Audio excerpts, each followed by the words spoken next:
Welcome to Excel with Mark, and today we're going to be looking at how we can add things on based on the color of a cell. So we can see over here that we have a cell that has markup on, and we can see products over here that we've highlighted with this particular color as well. So what we're going to do is we're going to make sure that Excel can automatically work out the markup that we want of 25% for these selected products. So the way that we can do this is to start out with is that we need to get the ability to be able to look at this cell, and we can't do that straight away. And for anything that you do, it's going to have to be a macro enabled workbook if you save this. So when you're on home, so when you go to home and then you click save as, we need to make sure that this is a macro enabled workbook. So we need to click for this XLSM, XLSM, yeah, got that one right. When we're saving it, otherwise this won't work for you if you were to reopen it. But to start out with, we need to click into the cell where we want to work out the point of if it's going to be marked up or not. And then we can go up to the formats and we're going to define a name for this one. And we'll put it in as get color. Once we've done the get color, we then need to come down here and we need to refer to. So we're going to do get.cell. Then we're going to open it up. We're going to pop in 38, and that's the code that we need to put in so that Excel knows that it wants to get the background color of the cell. Okay, there is other ones that we could do, so we can look for the font and things.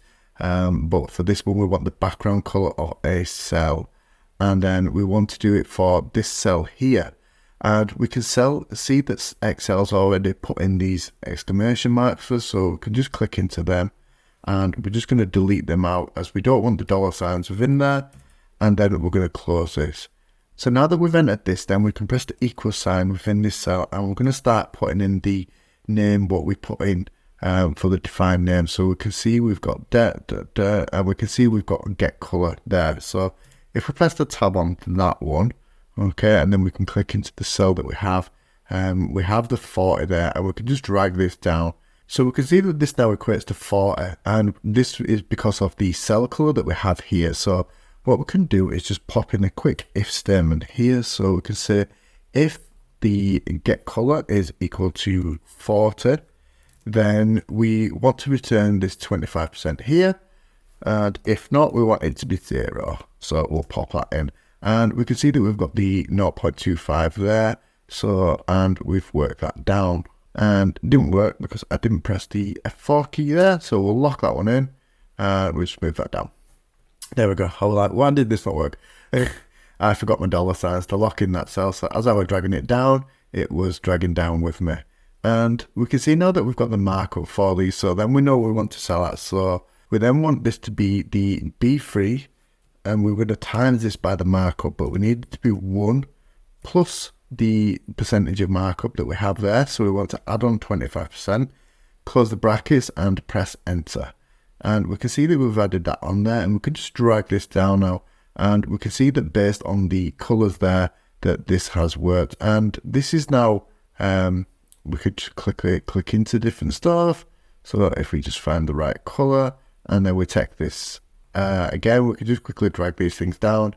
And we can see that just by dragging this down, it should work there. You know, if we want to move different things into different cells, then we can do just by quickly kind of changing it. And once we've changed it, then it's just a double click on that one and then a double click on that one just to make sure it drops down. But it's just going to make sure that that's C marks there. And we can do the exact same process now when we are working all fonts. So we can see here that we have the font in blue and we have these ones in font here. And it works exactly the same way in the sense that we can do it, but the code is a little bit different to start out with. So as we did before, we can click into the markup. We're going to go to the formulas, define name. We're just going to call this one get font color, and we can go down into this cell here, and we're going to put get.cell, and then we can open brackets. And whereas before we had the code 38, we can now put in the code 24. And then just put the comma, and we want to refer to this cell.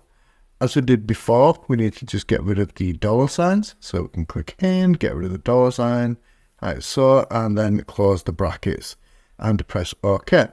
Once we've done, we can press the equals and put in the get, and we can see that we've got get font color there. So we can press that, and we can see now that this is returning a 42. So the black is number 1 and the blue is 42. So once again, we can pop this into the if statement. So if get font color is equal to 42, then we want it to return the percentage that we have over here. So we want it to be 25%. If not, we want it to be 0. And we can see now that we get the 0.25 returned. Again, I've made the similar mistake of not updating my thing and popping in the F4 there for the key. So we can just pop that in and drag it down. We can change it over here into percentages so it looks a little bit cleaner.